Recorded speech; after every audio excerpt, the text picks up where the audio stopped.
Okay. Owl Moon. To my son Roderick, Daddy loves you.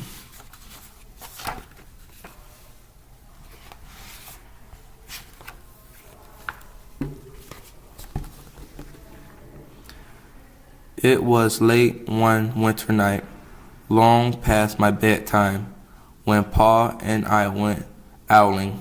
There was no wind. The trees stood tall as giant statues, and the moon was so bright the sky seemed to shine. Somewhere behind us a train whistle blew, long and low, like a sad, sad song.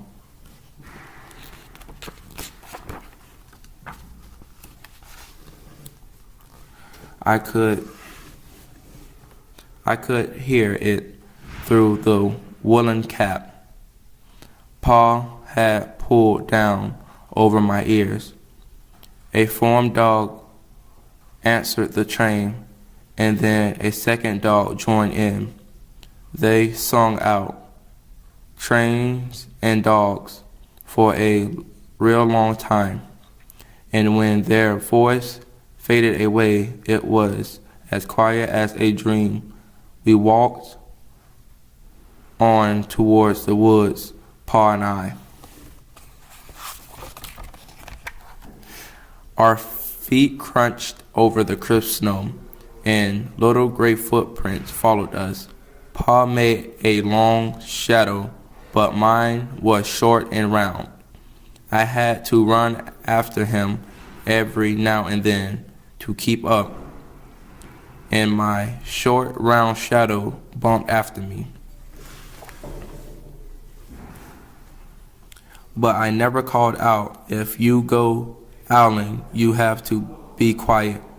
That's what Pa always says. I had been waiting to go owling with Pa for a long, long time.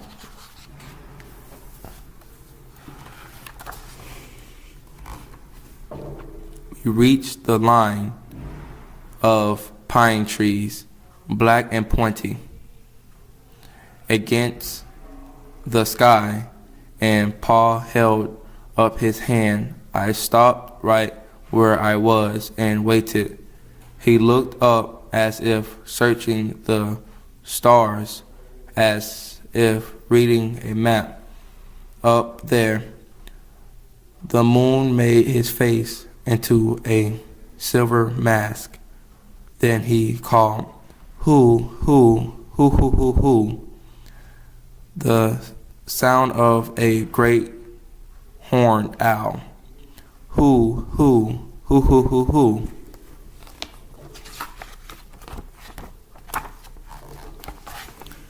Again he called out, and again.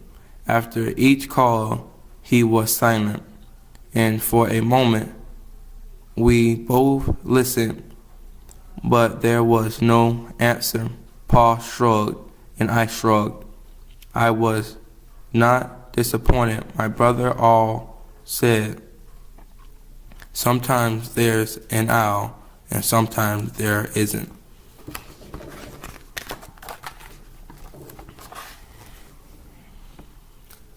We walked on. I could feel the cold, as if someone's ice hand was palmed down on my back, and my nose and the top of my cheeks felt cold and hot at the same time, but I never said a word. If you go owling, you have to be quiet and make your own heat.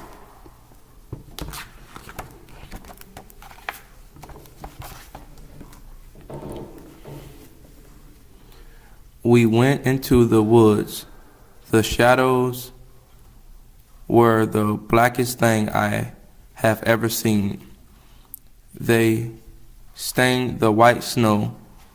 My mouth felt furry, for the scarf over it was wet and warm.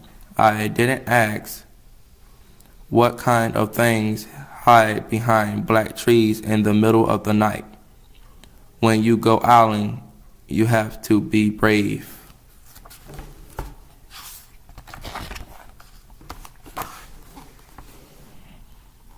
When you come to a clearing in the dark woods, the moon was high above us. It seemed to fit exactly over the center of the clearing, and the snow below it was whiter than the milk in a cereal bowl.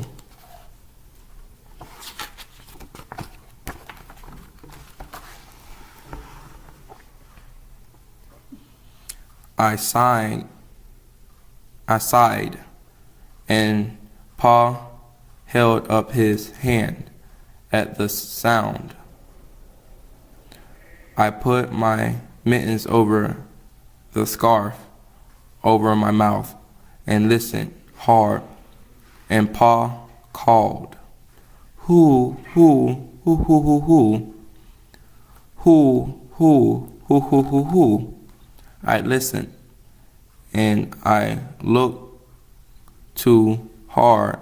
My ears hurt, and my eyes got cloudy with the cold.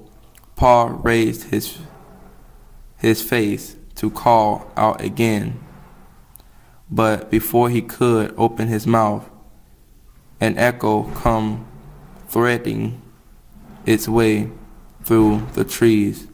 Who, who, who, who, who, who?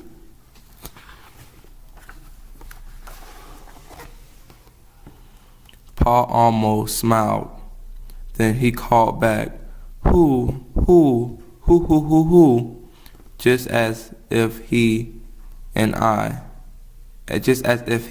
owl were talking about supper, or about the woods, or the moon, or the cold.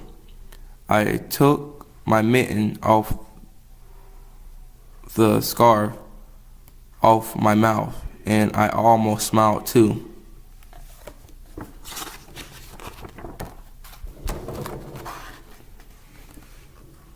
The owls called, "Come closer," from high up in the tree. On the edge of the meadow, nothing in the meadow moved. All of a sudden, an owl shadow, part of the big tree shadow, lifted off and flew right over us. We watched silently with heat in our mouth, the heat of all the words we had not spoken. The shadow hooted again.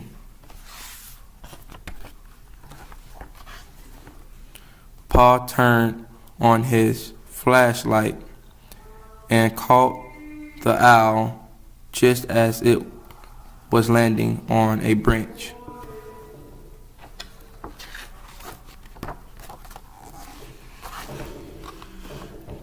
For 1 minute,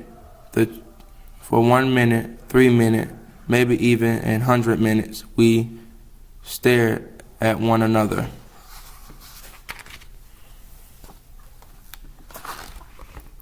Then the owl pumped his great wings and lifted off the branch like a shadow without sound.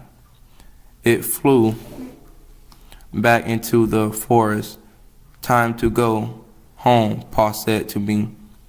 I knew then I could talk. I could even laugh out loud, but I was a shadow as we walked home.